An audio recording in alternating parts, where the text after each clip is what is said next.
Selamat pagi Bapak Ibu Saudara sekalian yang dikasihi Tuhan. Mari pada pagi hari ini kita mau sama-sama menyembah Tuhan.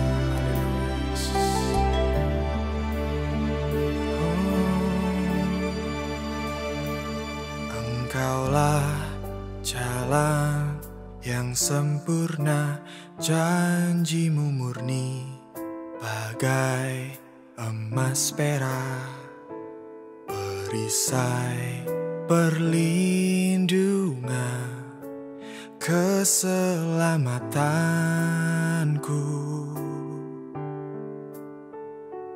Engkaulah jalan kebenaran, dalam kasih-Mu ada kehidupan, penolong yang setia di dalam kesesakan. Bagaikan langit yang membentang, begitu luas kasih Tuhan, tiada terhitung. Pertolongan-Mu dalam hidupku, bagaikan dalamnya samudra, begitu dalam kasih Tuhan, tiada terhitung. Kesetiaan-Mu di dalam hidupku.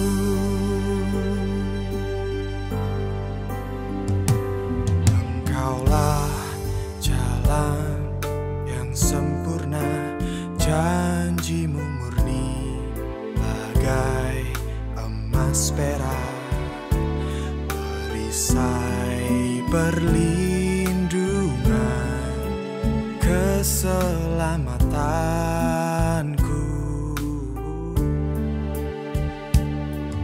Engkaulah jalan kebenaran, dalam kasih-Mu ada kehidupan, penolong yang setia di dalam kesesakan.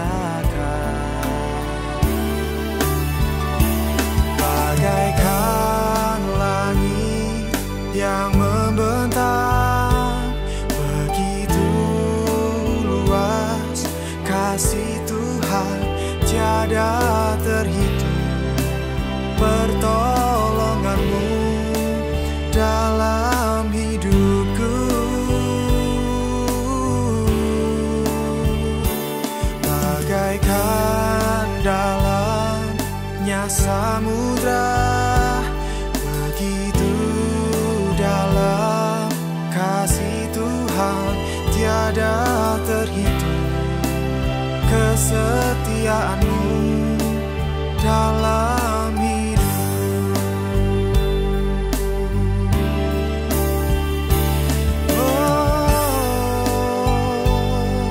Terima kasih buat anugerah-Mu.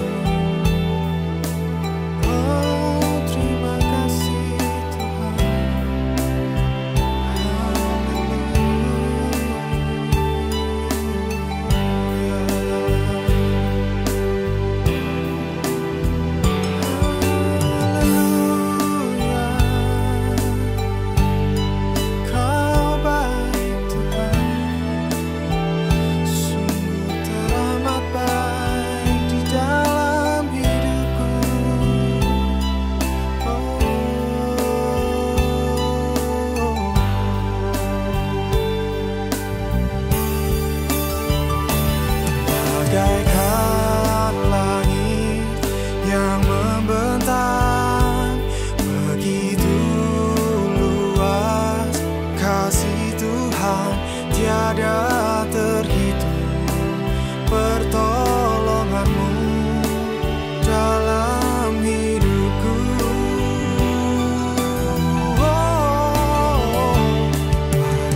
ada terhitung kesetiaanmu dalam hidupku.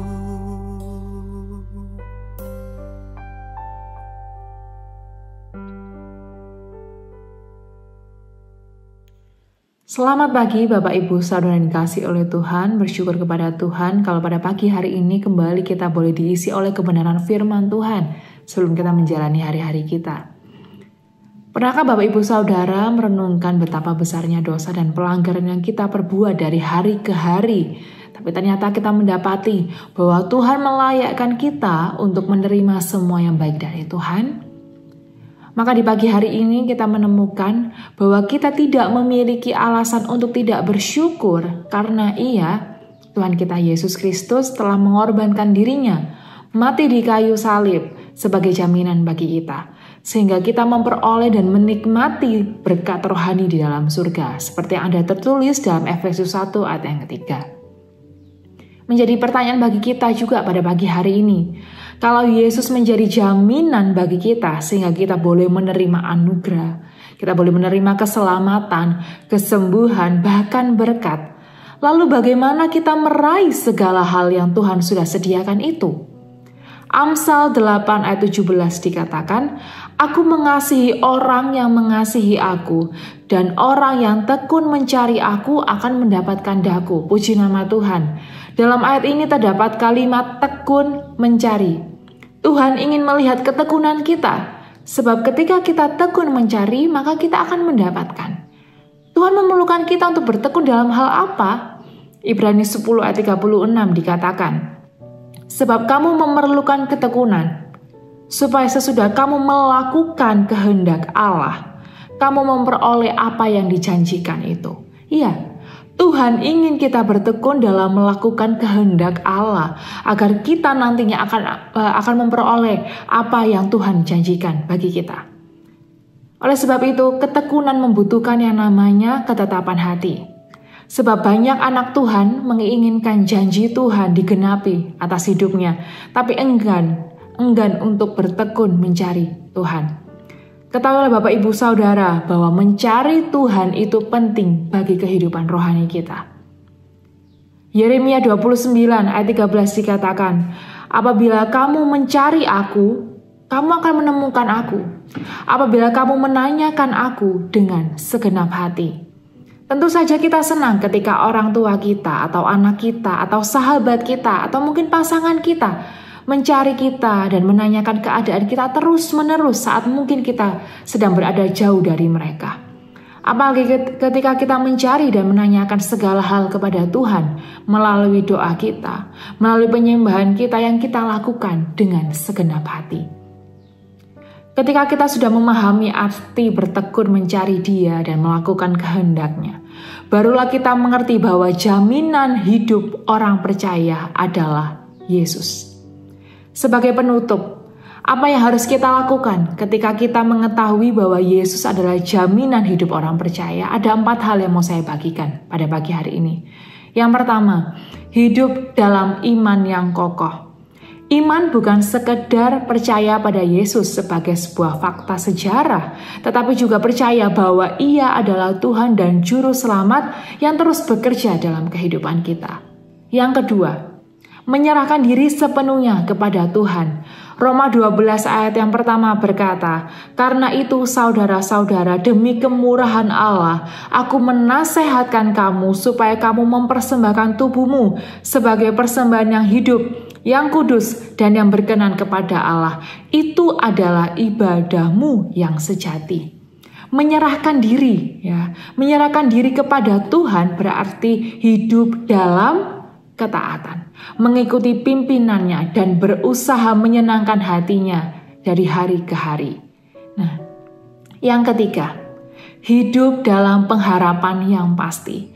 Yesus telah memberikan jaminan hidup yang kekal bagi kita, dan ini memberikan kita pengharapan yang tidak dapat digoyahkan oleh apapun juga.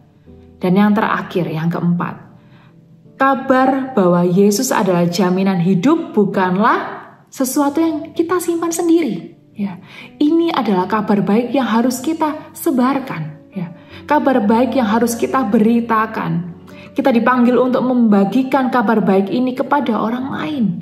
Matius 28 ya, ayat yang ke-19 sampai ayat yang ke-20 memberikan kita amanat agung untuk memberitakan Injil kepada segala bangsa ya. Keselamatan yang kita terima adalah anugerah ya, yang harus kita bagikan kepada orang lain agar mereka juga dapat merasakan jaminan hidup yang kita miliki di dalam Yesus. Puji nama Tuhan. Kita mau sama-sama berdoa.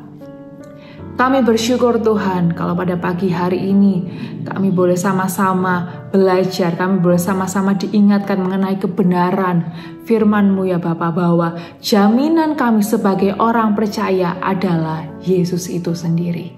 Ya Tuhan, ajar kami untuk kami boleh terus belajar bertekun melakukan apa yang menjadi kehendak Tuhan dalam kehidupan kami. Kami boleh belajar bertekun untuk mencari Engkau dalam setiap jam-jam ibadah kami ya Bapa.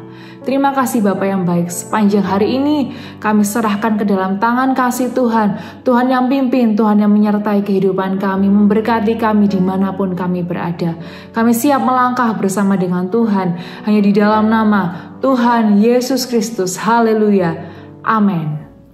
Bagaikan dalamnya samudra, begitu dalam kasih Tuhan tiada terhitung. Kesetiaan-Mu dalam hidupku tiada terhitung. Kesetiaan-Mu dalam hidupku tiada terhitung. Kesetiaan-Mu dalam hidupku.